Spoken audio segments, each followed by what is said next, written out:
Hi, this is Keith F. Shovlin. Welcome to Son of Swift Genealogical Pursuits. This is the 19th of November, 2024. And thank you all for joining us. Going to have a slightly different discussion tonight, but still basically following up on my continuing genealogical research. As always, you can reach out to me either through, commenting below on these videos. Like we had a comment on video a couple weeks ago. Come up this past week. You can find me on Tumblr, sonofswift.tumblr.com. Email me, saeibhleain@gmail.com. Any of those ways work out. Now, before we dive right into the genealogy updates, I'm going to first do the surname check. So, of course, that's if your first time watching, do a surname check every week where I look at instances in the news that have come up of my surname and the surname of my ex-wife. So as part of doing the genealogy research into both of our families, it's interesting to find cousins. We both have names that are not incredibly common. So we know pretty well that when they come up in the news, it's because they are actually cousins. So first up, the Angevines. So this is the weekly Google alert I get every Tuesday. And this is a story involving Angevine. So first we have someone that was driving on Angevine Road. Okay. See, Angevine and Pamela Max, something there from the Keith Miller, the Post Journal. Leslie Angevine, Dreaming of Winter Wonderland, an Instagram post. Angevine on YouTube. Clyde Angevine, obituary and online memorial. All this is my ex-wife's cousin Clyde, who actually was the family genealogist and put together a pretty lengthy family history that I was very fortunate to be able to build off of. And that was, over a year or so. Legacy.com must have recently updated their Google hits. Let's see, Sarah Angevine, professor at University of Southern California, professor in political science. Interesting times for her. Let's see, Meryl Angevine served as a teacher, athletic coach, principal within the local Lafayette School District from 1929 to 1934 from the Marmot Catalog. Interesting. Let's see, another Angevine YouTube. This is Dozy Angevine. Video published on November 15th. Let's see, an article by Pansy Angevine on Mountain Plus Size Nikki Duster Cardigan, wearable art. Interesting. And Angevine from Carstairs, Canada. Interesting. And then finally we have Shannon McGregor. Let's see, Angevine of Frame.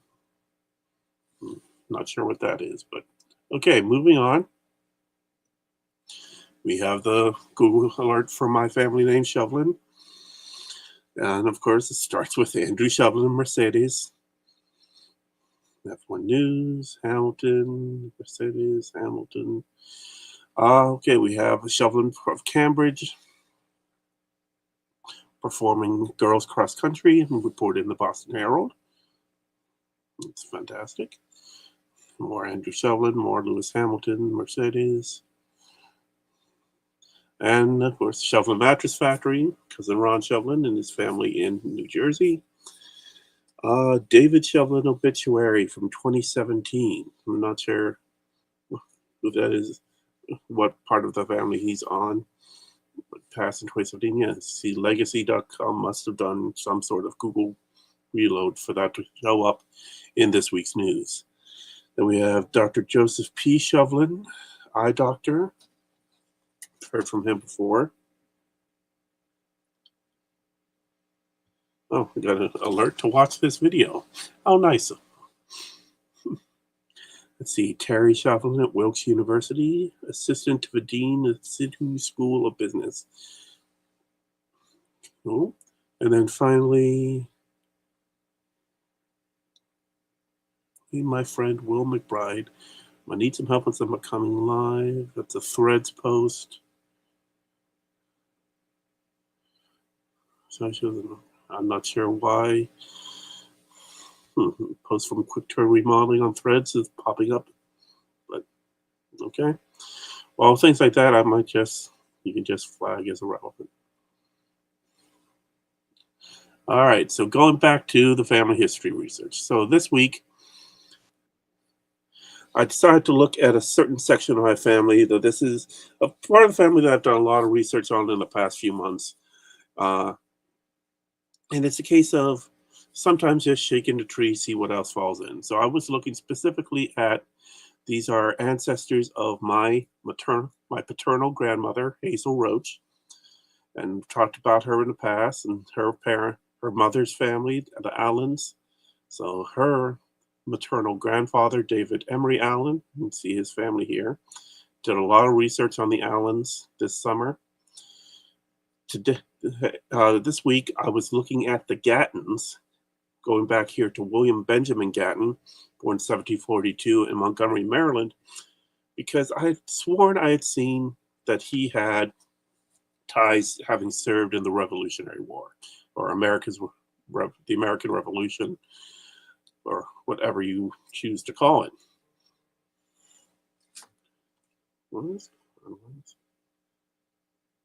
Coastal flood advisory canceled. Oh, fantastic. Considering I'm miles from the coast, that shouldn't be a problem. All right, so I was looking through the hints and realized I didn't actually have anything on William Gatton having served. So I checked Fold 3 while I was at the library today, because Fold 3 is your best source for military records and genealogy research, and nothing came up.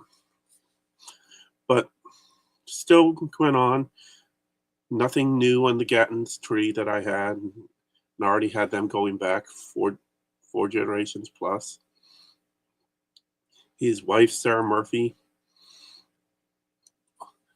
a little bit on, but there was a little bit of interesting things there, because his son Thomas, who is my ancestor, was born before his marriage to Sarah Murphy. So that's something for me to keep an eye on.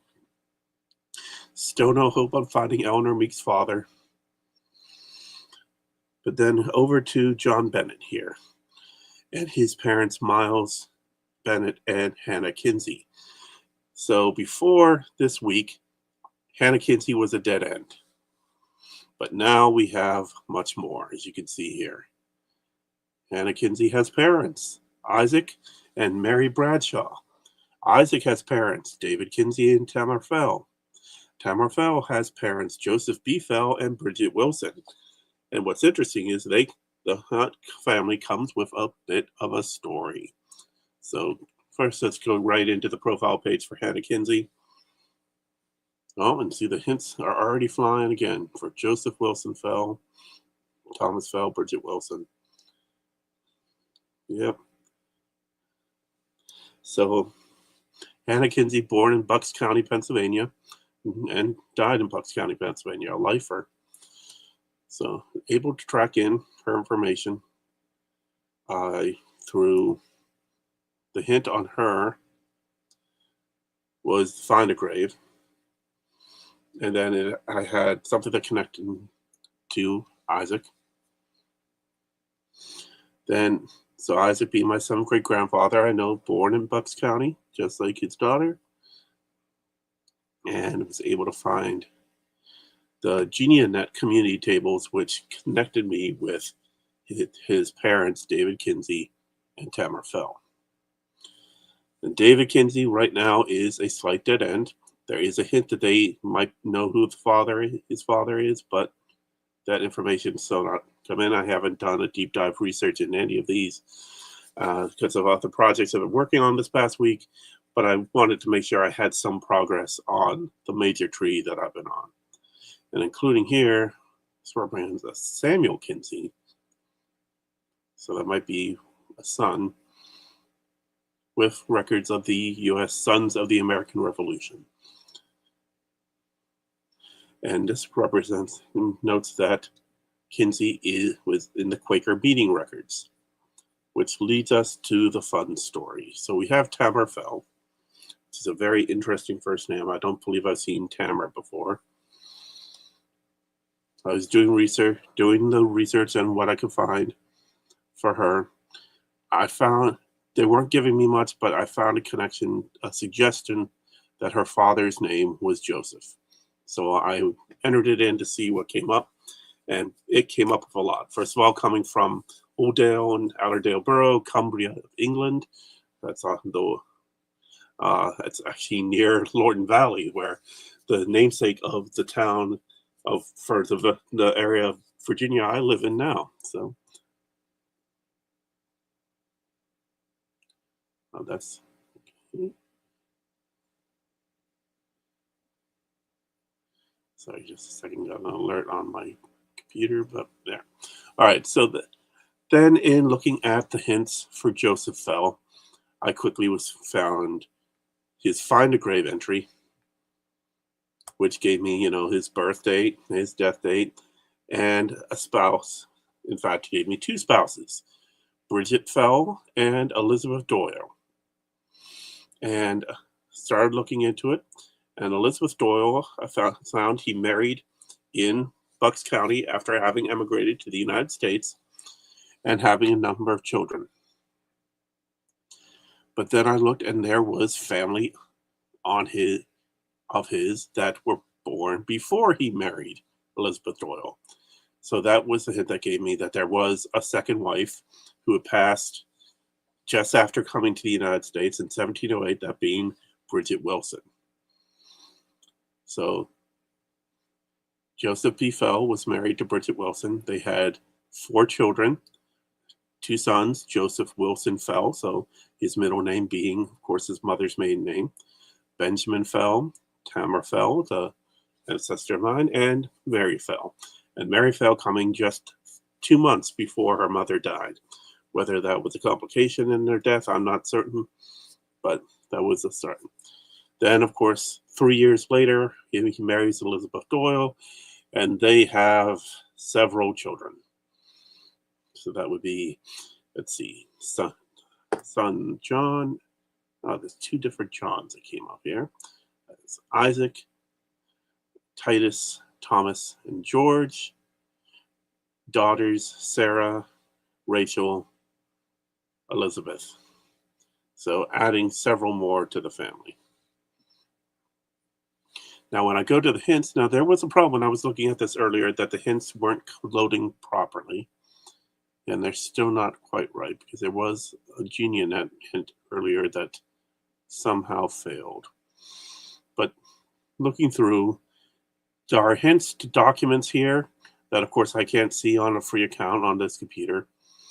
But certain hints that were interesting to show up. So it seems like we do have a picture of Joseph Fell, which is amazing for someone born in the 1600s. We have here the records, marriage license from when he married Elizabeth Doyle, and also a marriage record from when he married Bridget Wilson. So thank you to the Quakers for keeping excellent records. Then we have this. Joseph B. Fell and Bridget Wilson removal from Quakers in England to America. Now, of course, this is what submitted by Becky1177, a cousin most likely, put as the name of it. Whether removal means forcefully or just a neat way, another way of saying emigrated, I'm not certain. This definitely calls for a deep dive, and this was just submitted a month ago. A lot of this information here on the Fells, as you can see, October 7th. Then some things just a little bit over, more about the Lake District. Yeah, more from Becky in October. So this might be something more of a deep dive that I will need to do in the coming days and be able to fill this out a little bit more. I am going to go ahead and make an educated guess here based on the fact that Wilson is 2 L's for the son, and some of the other things were pointing to Wilson with 2 L's. I'll see Genianet there again. We're sorry, but I had trouble accessing this information. I wonder what's going wrong with Genianet. And of course, that was the free hint that was being provided, so that really is unhelpful. So I'm going to go ahead and make the change of adding an extra L to Wilson, the uncommon spelling. But what I've found is sometimes you change just a simple thing in spelling, and that might unlock a bunch more hints. And still the problem with Genianet. That is unfortunate. Okay, and now it's disappeared. But still see it finds the records, the International Marriage Records. Quaker Register in England, Nottinghamshire. Oh, this one has one L but two T's, so that might not be her. It's a common enough name. But still. So we have here, this is Jay Gooden last year, put up the marriage certificate. And something about her death.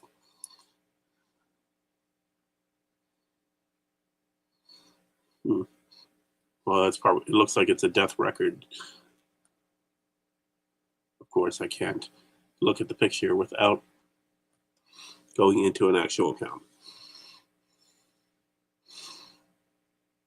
So, some of what I try to do here is show you how to find information, but also just showing the things I found, so that my cousins, my family members can see what's out there, and then if they choose to do their own research, hopefully what I have found can help make things available to them. So that's where I stand on my family research this week. So let's just take a second to talk about the sponsors that help make this podcast possible. First up, that's TeePublic. You can check out, I have my own merch store at www.teepublic.com/stores/Swift, where I put just artwork and other designs and things that I came up with up there for sale.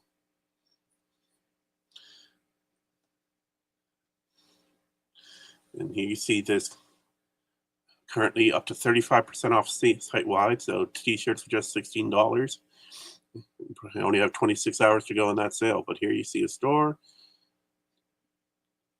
different things there. I took down a lot of the election stuff that I had up lately, now that the election is over. But see some of the lines from the Dune store, Dune Advertising or Hamilton.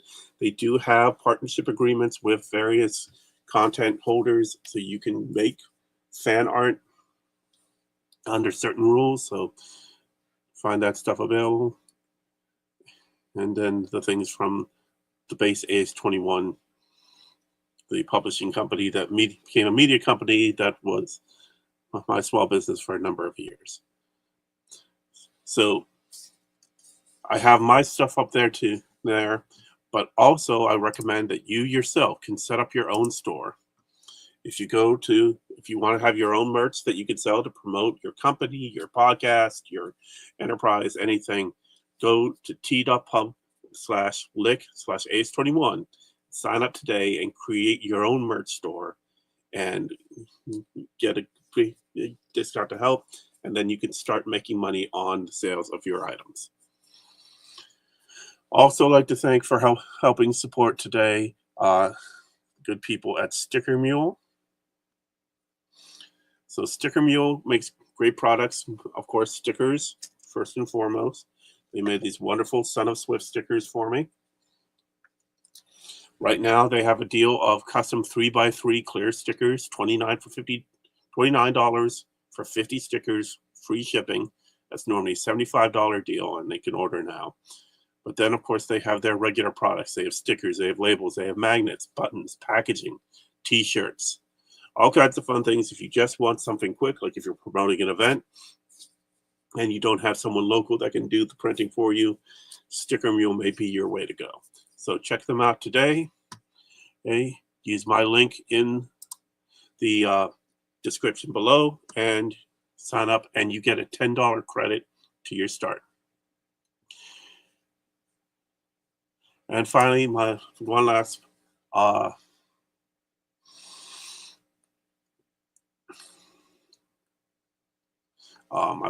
my final one that's sponsor for this week is StreamYard. See the item up in the far corner, the duck with the headphones. I would not be able to bring this podcast to you without the folks at StreamYard. They make it very easy to use to live broadcast. You can also make recordings, you can post things, you can do, record stuff with several people from across the country. I got onto StreamYard by first working with the people at Truckers Delight Network, and how Truckers Delight have people coming on to talk about Star Trek from all over not just the United States, but the world. Because we have regular contributors in different time zones across the U.S., but also we have a contributor who's in Abu Dhabi in the Middle East. All this is very easy to do, of course. You've seen Zoom work with it, but this is more of a broadcast thing, not just about meetings, but being able to create content, bringing people together from around the world. And you can do it pretty easily. I'm on a free account. There's no limit on the time that the meeting happens, no limit on the time for a live broadcast. It's just there are small limits, like I have to keep that powered by StreamYard icon up in the corner on my free account. But if I paid not that much of a monthly fee, I can get that taken down and put my own logo up in the corner. All kinds of things are available to you if you're interested. So click on the link in the description below. And if you're so interested, check out StreamYard. All right. You won't be disappointed. Now, getting back to the other part of the podcast today. So this past weekend, I had the good fortune of being able to attend an event. And that was a groundbreaking for a historical marker for a Revolutionary War soldier who lived in the area that I now have in Northern Virginia. It was a man named William Lindsay. He was a major in the Revolutionary War, and originally before the war, he operated a ferry across the Occoquan River, going from Lorton to Occoquan. And he was in direct competition with George Mason, the founding father, because he had his own ferry farther down the river. Excuse me. But he was able to serve in the Revolutionary War and served in at least one battle, as far as I could tell. The records are a bit unclear. But he then came back to Lorton, purchased a house and a large piece of property, which he called Laurel Hill. And that property went on to have a great historical significance in this country, in that Laurel Hill became eventually the Lorton Reformatory and the Occoquan Workhouse. The property that he had owned was purchased by the federal government, purchased by the federal government for the District of Columbia to be their prison. And it became the prison that opened in 1903 and operated until 2002. Most famously, it was the prison, the Occoquan Workhouse, where the suffragists were taken after having been arrested under the frivolous charge of obstructing traffic while they were picketing the White House for the women's right to vote. And this institution went on for an additional quite a few years after that, and had a large section of territory here in the area. But since it closed in 2002, they have been adapting it. As you can see in the background here, there are townhomes, there are apartments. Old sections of the prison have been turned into apartment buildings. They ripped out the bars and turned them into studio apartments. The main yard of the prison is now a shopping center with a Lidl and a Lido Pizza and a bunch of other things coming. But they've also put in an art center in the old Occoquan Workhouse. It's called the Workhouse Art Center. This They're putting in the solar power thing. They built 3 schools, a high school, a middle school, and an elementary school on the property. Multiple housing projects, and even more things to come. There is talk of a possible indoor ski slope being built on the property, but there's part of it was used, ended up being used as a landfill, and those landfills are now closed and are being converted into parks, and one of them possibly for the indoor ski slope. Well, this is in the heart of the development called Liberty. You have Liberty Crest Apartments behind them there, and Liberty Market just to the south. Just to the west of them there. But this is right outside Laurel House, Laurel Hill House, the house owned by William Lindsay, which had been grown and adapted over the years by the superintendent of the prison to use his house. And, had a garage and all kinds of things. The house has fallen into disrepair, and for a while the cemetery was lost. But the Daughters of the American Revolution, as well as the Sons of the American Revolution and the Children of the American Revolution, came together to try to preserve this little bit and give a bit of dignity back to William Lindsay and his family. So you had the gravesite here, where they were able to locate the property gravesite, properly reclaim it, tore down the deteriorating wooden fence around it, and an Eagle Scout project was done to build this new metal fence in a proper style. And now the next step is getting a historical marker placed. So the group met this past Saturday to have a groundbreaking. You had all the representatives from the DAR, SAR, and CAR here from different chapters across the DC, across Northern Virginia, also the state chapters of the organizations, and the gentleman in the hat being Jack Perkins of Elm Street Development, the person responsible for the property, was instrumental in making this happen. So currently it has been designed. They've done the research. Here you can see a little bit more. You can see one of the old guard towers from the prison, not too far from there.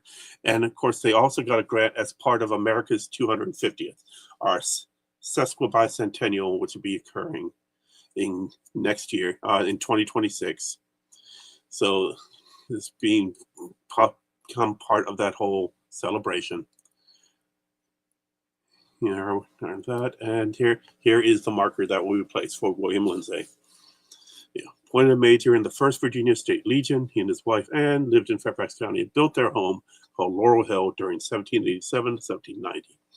And it lists the various organizations that bring together. So let's talk about those organizations. Now, the most famous of them is the Daughters of the American Revolution. Here's their site here. And of course, for you to become a member of any of these organizations, you have to have a clear, substantiated, documented family connection to someone who served in the American Revolution. And not just, and it's someone that actually served. They either joined the militia, or you could be in the militia, you could be a regular army, or you could be a privateer or in the Navy. Any of those ways can get you in. And you have here the hints to their genealogy. They have their own database of those who served. So you have here a Descendants database. You can do searches and be able to find ones based off of, see the names you have here. So I'm going to type in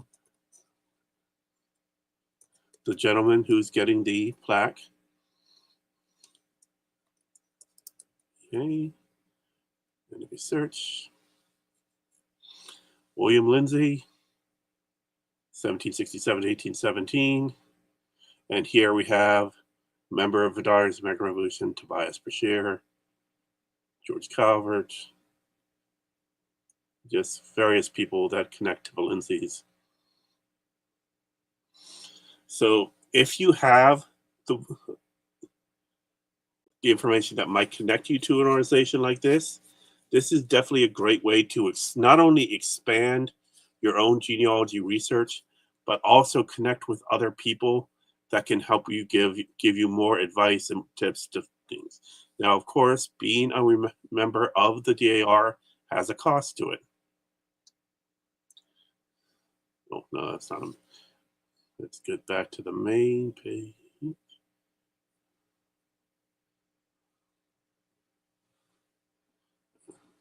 Okay. Now they have a beautiful headquarters on, which we're just down from the White House in downtown DC, Constitution Hall. And I've actually been there for comedy performance and music performances. Beautiful spot. And now I even partnered with the Library of Congress for hosting the Gershwin Prize performances each year. Now,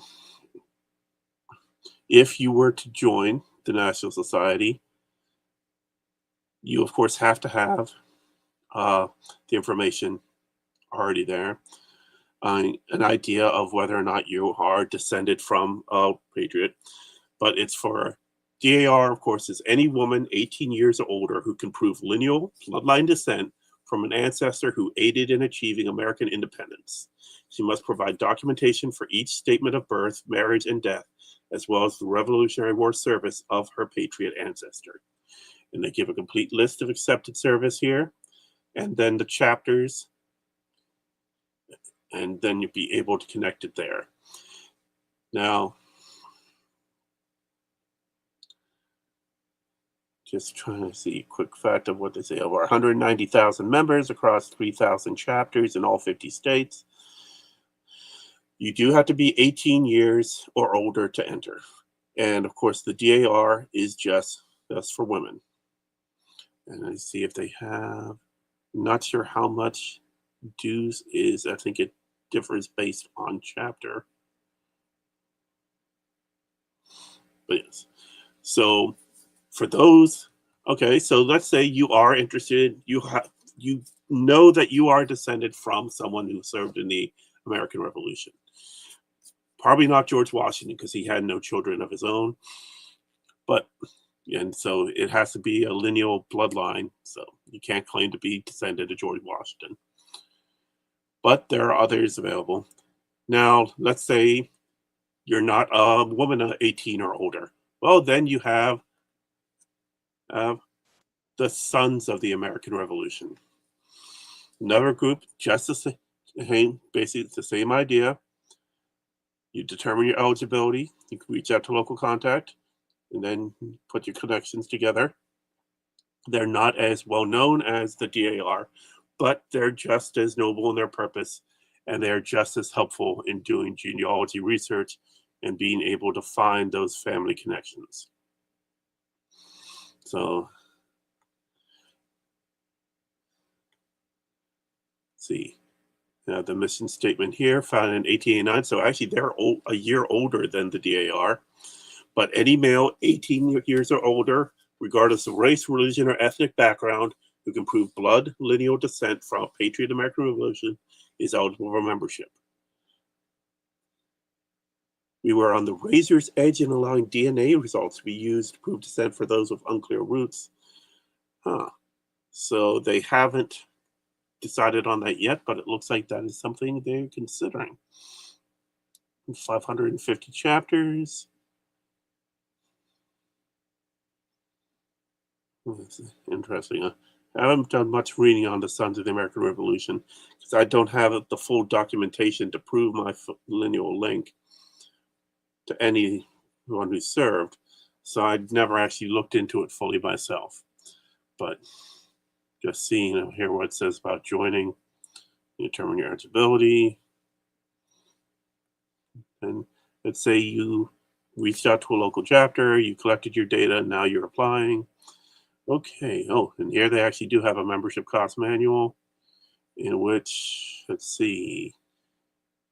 All right, National Society fees and dues, $150 application fee plus a $50 due, so that's $200.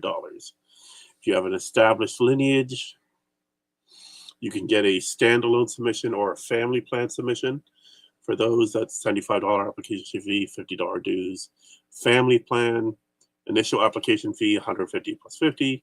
But for each additional person, older than or equal to 18 years, it's another $125. But anyone under 18 years, that's only 80. So they do have junior memberships for those under the age of 18. Now, they seem to be willing to accept women as well, which, as I see here, the National Lady Auxiliary Sons of the American Revolution.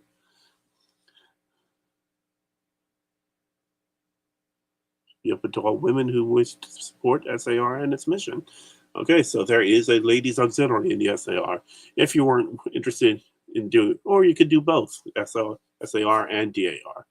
Now, for a woman under the age of 18, you have, as well as men under the age of 18, you have the Children of the American Revolution. Now, this one I actually had not heard about. Now, I don't see much here about genealogy, but I imagine they do have a lot of the same research there. Any boy or girl under the age of 22 is eligible for membership of the National Society of the Children of the American Revolution, who is lineally descended from a man or woman who, with unfailing loyalty, rendered material aid to the cause of American independence as a soldier, sailor, civil officer, or recognized patriot in one of the several colonies or states of the United States, provided that the applicant is personally acceptable to the society. An extra little caveat there. Well, yeah, they do have things about researching your family history. And this has been operating since 1895.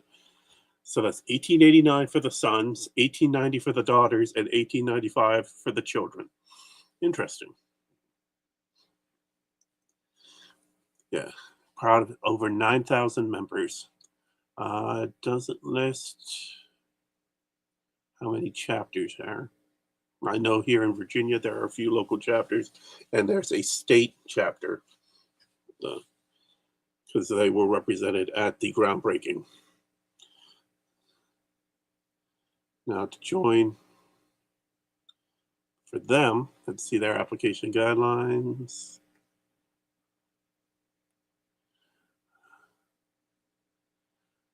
And being able to have the documentation.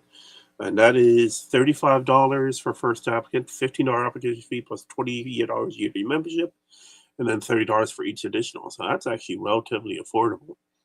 So if you're under the age of 22 and you can prove, and then of course, yeah, they even have here for providing a new patriot if there is someone that has not already been covered.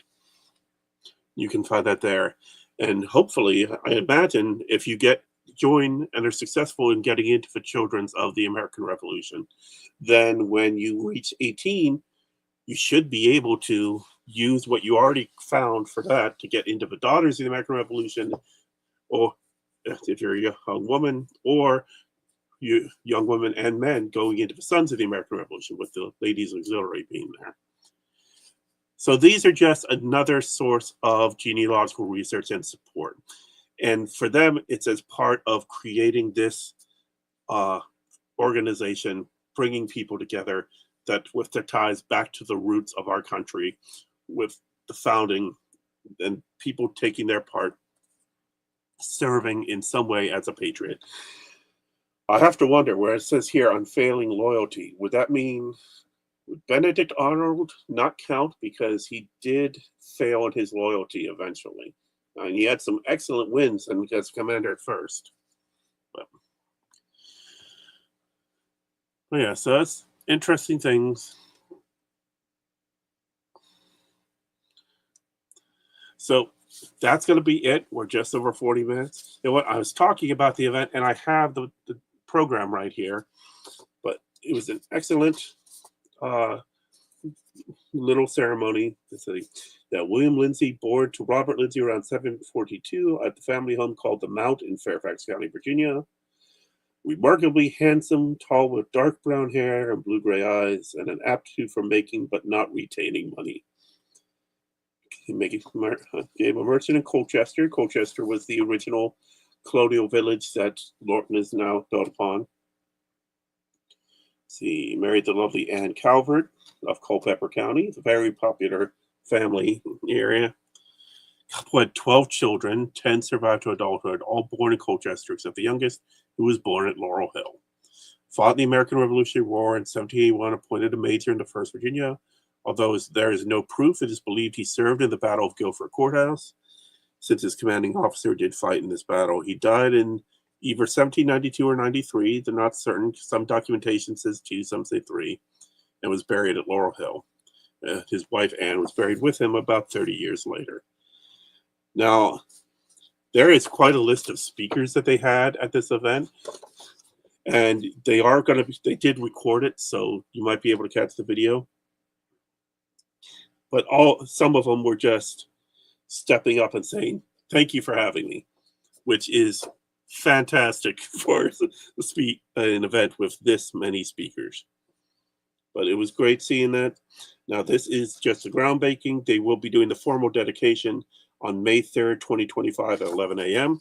So if you're in Northern Virginia area and you want to see something that's tied to the America 250 celebration and commemorating a bit of American history, come on down to Lorton and see the dedication of the historical marker for William Lindsay at Laurel Hill. All right, that wraps it up for me this week, ladies and gentlemen. Once again, if you have any thoughts, any questions, you can reach out to me. You can use the comment section below.